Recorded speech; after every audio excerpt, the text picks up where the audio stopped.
জন্ম ব্রিটিশ ভারতের পাঞ্জাব রাজ্যের ঝিলাম জেলার খুরদি নামে একটি গ্রামে। এই গ্রামটি এখন পাকিস্তানে। দেশভাগের সময় তার পরিবার ভারতে চলে আসেন।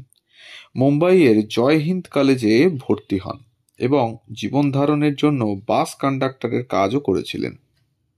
তার আসল নাম বলরাজ দত্ত। চিনতে পারছেন ইনিকে? ইনি সুনীল দত্ত।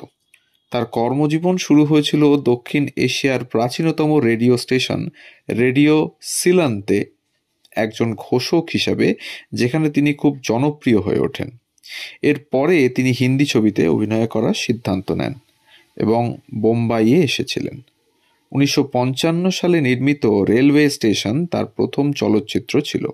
তবে 1957 সালের মাদার ইন্ডিয়া তাকে বলিউডের ফিল্ম তারকা করেছিল।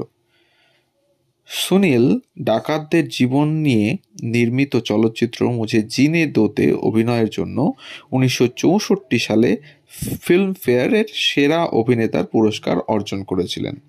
2 বছর পরে তিনি আবার খানদান চলচ্চিত্রের জন্য 1966 সালে ফিল্মফেয়ার সেরা অভিনেতার পুরস্কার পান।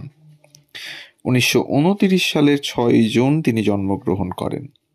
এই ছিল আজকের ছোট্ট গল্প সুনীল দত্তকে নিয়ে।